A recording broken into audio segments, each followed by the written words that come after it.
എന്റെ ഗുജറാത്ത് യാത്രയുടെ മറ്റൊരു വീഡിയോയിലേക്ക് സ്വാഗതം. ഞാനിപ്പോൾ ഓഖ എന്ന സ്ഥലത്താണ്. ഭഗവാൻ കൃഷ്ണന്റെ വാസസ്ഥലമായിരുന്നു എന്ന് വിശ്വസിക്കുന്ന ബെറ്റ് ദ്വാരക എന്ന ദ്വീപിലേക്കാണ് എന്റെ യാത്ര.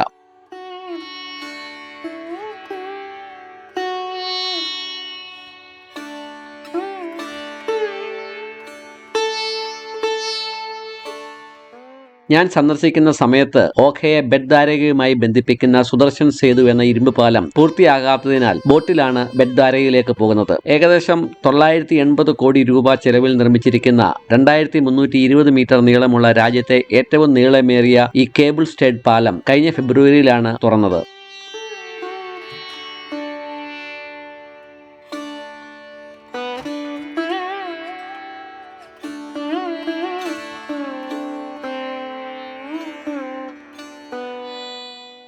ദ്വീപിലേക്ക് പോയി വരാനുള്ള ആളുകളുടെ തിരക്കാണ് ഈ കാണുന്നത്. ബോട്ട് റെഡിയാണ് എന്ന് അറിയിച്ചുകൊണ്ടുള്ള വിസിലിന്റെ ശബ്ദം കേട്ടാൽ പിന്നെ ബോട്ടിൽ കയറാൻ വേണ്ടിയുള്ള ഓട്ടമാണ്. ഗുജറാത്ത് മാരിടൈം ബോർഡിനാണ് ഇതിന്റെ നടത്തിപ്പ് ചുമതലയെങ്കിലും തിരക്ക് നിയന്ത്രിക്കാൻ വേണ്ട സജ്ജീകരണങ്ങളൊന്നും ഇവിടെയില്ല. 40 രൂപയാണ് ദ്വീപിലേക്ക് പോയി വരാനുള്ള ടിക്കറ്റ് നിരക്ക്.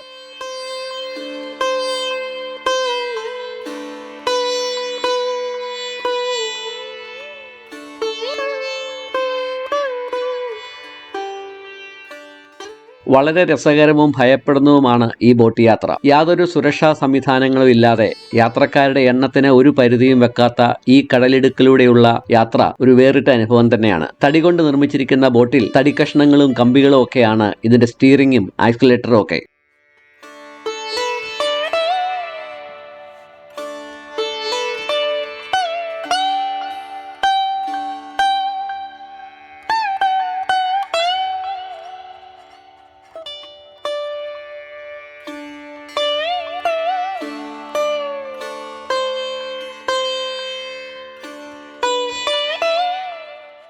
ശംഖോധർ എന്നും അറിയപ്പെടുന്ന ബെറ്റ് ദ്വാരക ഗുജറാത്തിലെ ഓഖ തീരത്ത് ദ്വാരക നഗരത്തിന് 25 കിലോമീറ്റർ വടക്ക് കച്ച് ഉൾക്കടലിന്റെ മുഖത്ത് സ്ഥിതി ചെയ്യുന്ന ഒരു ജനവാസ ദ്വീപാണ്. 8 കിലോമീറ്റർ നീളവും 2 കിലോമീറ്റർ വീതിയുമുള്ള ഈ ദ്വീപ് ശംഖുകളുടെ പ്രധാന ഉറവിടമായതിനാലാണ് ഈ പേര് ലഭിച്ചത്. പുരാതന നഗരമായ ദ്വാരകയുടെ ഭാഗമായി കണക്കാക്കപ്പെടുന്ന ഈ ദ്വീപ് ശ്രീകൃഷ്ണന്റെ വാസസ്ഥലമായി വിശേഷിക്കപ്പെടുന്നു. 18-ാം നൂറ്റാണ്ടിൽ ബറോഡയിലെ ഗെയ്ക്വാദ് രാജവംശത്തിന്റെ നിയന്ത്രണത്തിലായിരുന്ന ഇത് 1947 ഇന്ത്യൻ സ്വാതന്ത്ര്യത്തിന് ശേഷം സൗരാഷ്ട്ര സംസ്ഥാനത്തിന്റെ ഭാഗമാവുകയും പിന്നീട് ഗുജറാത്തുമായി കൂട്ടിച്ചേർക്കപ്പെടുകയും ചെയ്തു. 18-ാം നൂറ്റാണ്ടിന്റെ അവസാനത്തിലാണ് ഈ ദ്വീപിലെ ക്ഷേത്രങ്ങളൊക്കെ നിർമ്മിച്ചിരിക്കുന്നത്. ഭൂമിശാസ്ത്രപരമായി ദ്വാരക നഗരം പ്രധാന ഭൂപ്രദേശത്താണ്. എന്നാൽ ബെറ്റ് ദ്വാരക ഒരു ദ്വീപിലാണ്. പുരാണത്തിൽ ദ്വാരക ശ്രീകൃഷ്ണന്റെ തലസ്ഥാനവും ബെറ്റ് ദ്വാരക അദ്ദേഹത്തിന്റെ കൊട്ടാരം സ്ഥിതി ചെയ്യുന്ന സ്ഥലവുമായിരുന്നു.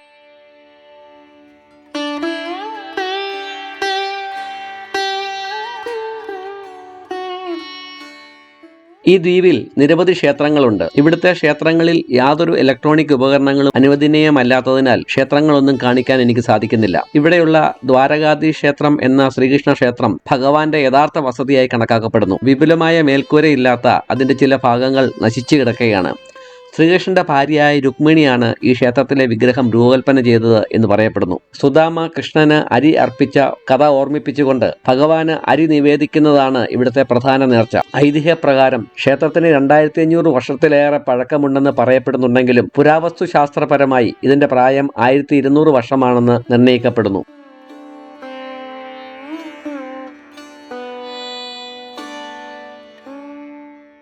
കൃഷ്ണന് 1000-ലധികം ഭാര്യമാരുണ്ടായിരുന്നു. ക്ഷേത്ര സമുച്ചയത്തിൽ അദ്ദേഹത്തിന് ഏറ്റവും പ്രധാനപ്പെട്ട രുക്മിണി, ജാംബവതി, സത്യഭാമ എന്ന 3 രാജ്ഞിമാരുടെ ആരാധനാലയങ്ങളുണ്ട്. ഒരിക്കലും ഒരു രാജ്ഞി ആയിരുന്നില്ലെങ്കിലും കൃഷ്ണന്റെ ഏറ്റവും നല്ല സുഹൃത്തായിരുന്ന രാധയ്ക്ക് സമർപ്പിച്ചിരിക്കുന്ന ഒരു പ്രത്യേക ക്ഷേത്രവും ഇവിടെയുണ്ട്. ഹനുമാൻ ദണ്ഡി ക്ഷേത്രം, ദേവകി ക്ഷേത്രം, അംബമാതാ ക്ഷേത്രം എന്നിവയാണ് മറ്റു ചില ക്ഷേത്രങ്ങൾ. ഹിന്ദു ക്ഷേത്രങ്ങൾ കൂടാതെ ഈ ചെറിയ ദ്വീപിൽ എല്ലാവർക്കുമായി തുറന്നിരിക്കുന്ന ഒരു ഗുരുദ്വാരയും 2 ദർഗകളും ഉണ്ട്.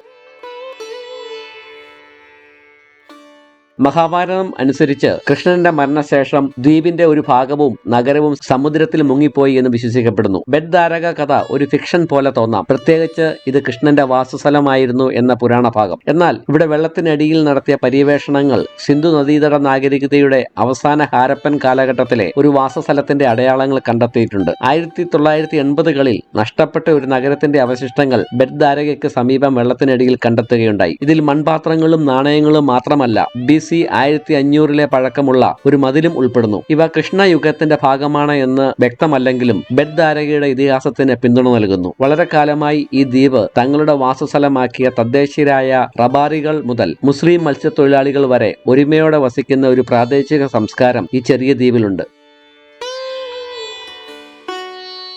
72 തൂണുകളിൽ താങ്ങി നിർത്തിയ 5 നിലകളുള്ള യഥാർത്ഥ ശ്രീ ദ്വാരകാധീശ് ക്ഷേത്രം ദ്വാരക നഗരത്തിലാണ് സ്ഥിതി ചെയ്യുന്നത്. പുരാവസ്തു ഗവേഷകരുടെ കണ്ടെത്തലുകൾ പ്രകാരം ഇത് BC 200 നിർമ്മിച്ചത്. ദൈവിക വാസ്തുശില്പിയായ വിശ്വകർമ്മയുടെ സഹായത്തോടെ ഒരു ദിവസത്തിനുള്ളിൽ ഈ ക്ഷേത്രം നിർമ്മിക്കപ്പെട്ടു എന്നാണ് ഐതിഹ്യം. 15, 16 നൂറ്റാണ്ടുകളിൽ ഈ ക്ഷേത്രം പുനർനിർമ്മിക്കുകയും വിപുലീകരിക്കുകയും ചെയ്തു.